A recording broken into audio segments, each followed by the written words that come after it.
بر صغیر پاک و ہند کی آزادی سے پہلے کا ایک واقعہ ہے۔ دیہات کے ایک آدمی کا شہر میں آنا ہوا اور وہ اپنے ایک ملاقاتی کے یہاں مقیم ہو گیا۔ اس مہمان کی ضیافت کے لیے گھر والوں نے گھر کے اندر سے خربوزہ بھیجا۔ ایک بڑی پلیٹ میں خربوزے کے ساتھ چھری رکھی ہوئی تھی تاکہ وہ خربوزے کو کاٹ لے اور کھا لے۔ اس دیہاتی نے جب خربوزے کے ساتھ چھری رکھی دیکھی تو سخت حیران ہوا۔ اس نے کہا کہ میری سمجھ میں نہیں آتا کہ خربوزے اور چھری کا کیا جوڑ ہے، حتیٰ کہ اس دیہاتی نے خربوزہ کھائے بغیر اس پلیٹ کو واپس لوٹا دیا۔ بعد میں میزبان نے پوچھا کہ بھائی آپ نے خربوزہ کیوں نہیں کھایا؟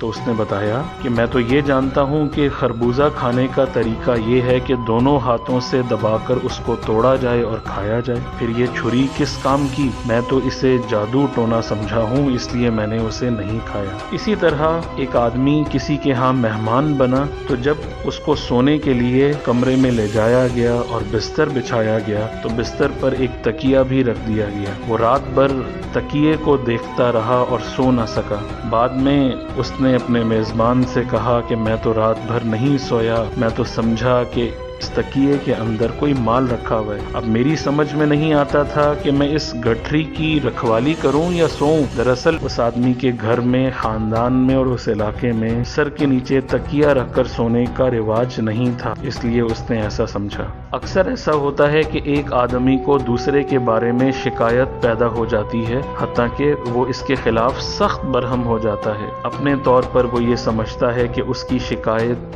اور اس کا غصہ بالکل بجا ہے، حالانکہ اس کی وجہ صرف اس کا ناقص علم ہوتا ہے۔ پوری صورتحال سے بے خبری کی بنا پر وہ بطور خود ایک رائے قائم کر لیتا ہے اور اس پر شدت سے قائم ہو جاتا ہے، حالانکہ اصل واقعہ دراصل کچھ اور ہوتا ہے۔ اس کی شکایت کی کوئی حقیقت نہیں ہوتی۔ اس برائی سے بچنے کی ترکیب قرآن میں یہ بتائی گئی ہے کہ جب بھی کوئی بات سنو تو اس کی تحقیق کر لو۔ اگر آدمی واقعتاً سنجیدہ ہو تو وہ دونوں میں سے کوئی ایک رویہ ضرور اختیار کرے گا، یا تو سنی سنائی بات کو بھلا دے اور اس کا ہرگز کہیں پہ چرچا نہ کرے، اور اگر کسی وجہ سے وہ اس کا تذکرہ کرنا چاہتا ہے تو سب سے پہلے کسی ریلیونٹ آدمی سے اس کی انویسٹیگیشن کرے، اس کی تحقیق کرے، اور تحقیق کے بعد جو بات سامنے آئے اس کو مان لے۔ تحقیق کے بغیر شکایتوں کا چرچا کرنا جتنا غلط ہے اتنا ہی غلط یہ بھی ہے کہ تحقیق کے بعد بھی آدمی اپنی رائے پر اڑا رہے اور اپنی رائے پر ضد کے ساتھ قائم رہے، متعلقہ شخص کی تردید کے باوجود وہ اس معاملے کو مسلسل دہراتا رہے۔ یہ چیز انسان کی ناکامی پر منتج ہوتی ہے۔ اگر انسان کامیاب ہونا چاہتا ہے تو اپنے علم کو بہتر بنائے اور اپنے فیصلے ناقص علم کی بنیاد پر نہ کرے۔